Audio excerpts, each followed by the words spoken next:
কক্সবাজারের ট্যুর স্কুটারে এন্টর সব আপুরা হচ্ছে বাইক চালাচ্ছে। আপনাদেরকে জানাবো যে ঢাকা থেকে কক্সবাজার কত মাইলেজ পেয়েছি আমি, এবং ব্রিজে উঠতেছি। আর কাঁচপুর ব্রিজে ওঠার রিজন হচ্ছে আমরা সবাই মিলে যাচ্ছি কক্সবাজার। চলেন আমরা যেতে যেতে পথে আমাদের ট্যুরের স্টোরিটা আপনাদের সাথে শেয়ার করি। তো বন্ধুরা, আমরা খুবই আস্তে যাচ্ছি। দেখতে পাচ্ছেন আমার স্পিড হচ্ছে 30-35 এরকম।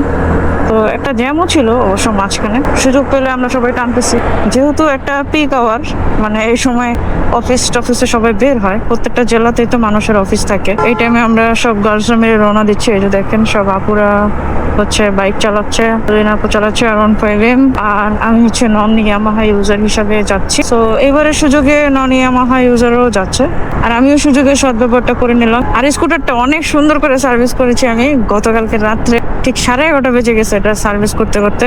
এবং আনঅফিসিয়াল সার্ভিস হলেও ছেলেটা আগে TVS এ চাকরি করতো, এই জন্য ওর সবকিছু জানা। বাইকটা আসলে সুপার সার্ভিস করছে। কক্সবাজারের ট্যুর স্কুটারে এন্টরকে কত টাকা লাগে, আপনারা যারা কক্সবাজারে যে স্কুটার ভাড়া করেন, আপনারা যদি ঢাকা শহরে একজন স্কুটার চালক হয়ে থাকেন, আপনারা চাইলে কিন্তু ঢাকা থেকেও স্কুটার নিয়ে চলে যেতে পারেন। জাস্ট আপনার একটা প্রপার সার্ভিসিং এর দরকার স্কুটারের, এটা করলে আপনারা যেতে পারবেন।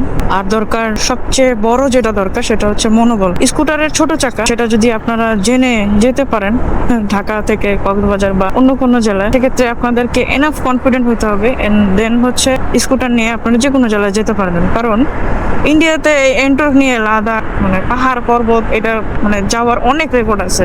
এই স্কুটারটা এক প্রকার বিস্ট ধরতে গেলে, যে কোনো বাইকের সাথেও টক্কর দিতে পারে, সেটা আপনার সিটি রাইডই হোক কিংবা হাইওয়ে রাইডই হোক। এবং 3 ভেলভের ইঞ্জিন হওয়ার কারণে এটা যথেষ্ট শক্তিশালী একটা স্কুটার। ওকে, আমরা আজকে জানবো যে ঢাকা থেকে কক্সবাজার আসতে আমাদের হচ্ছে মাইলেজ আমরা কিরকম পেয়েছি। দাউদকান্দি মনে হয় শেষের পথে, আমার এতক্ষণে হচ্ছে 2 দাগ গেছে তেল। তার আগে আমার স্কুটার সার্ভিসিং এর সময় আমার ফুল ট্যাঙ্ক থেকে 1/2 লিটার বোতল থেকে এটা হচ্ছে সার্ভিস করছে, কার্বোরেটর ওয়াশ টোয়াশ অনেক কিছু করছে। তারপরে হচ্ছে আমি এখানে 2 দাগ পাইছি। ওকে, আমার বান্ধবীর হচ্ছে ব্রেকিং পিরিয়ড, ওই যে সে দেখতে পাচ্ছেন কিনা, তার জন্য একটু ওয়েট করে যাবো আমরা। একা তো ফেলে রাখা যায় না, এবং সে অসুস্থ, জন নিয়ে বাইক চালাচ্ছে। এটাই বা কয়জনে করে। আমরা একটু আস্তে যাই, সবসময় তো একটু রাশ ড্রাইভ করি, এবার একটু আস্তে যাবো। আর হ্যাঁ, আপনাদেরকে জানাবো যে ঢাকা থেকে কক্সবাজার কত মাইলেজ পেয়েছি আমি, এবং এন্টরকে আপনাদের ফুয়েল কস্ট কিরকম হবে সবকিছু জানাবো বিস্তারিত এই ব্লগে। সো না টেনে ভিডিওটি দেখতে থাকুন।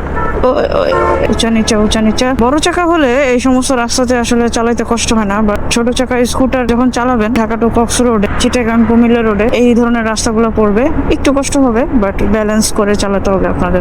চান্দিনা রোডে অনেকক্ষণ ধরে একটা জ্যাম লেগে আছে। সো জ্যাম তো মেবি ছাড়ছে। সো আমরা যাচ্ছি। আমার তো বালি দিয়ে চালাইতে একটু প্রবলেম, যেহেতু এন্টার বাইক।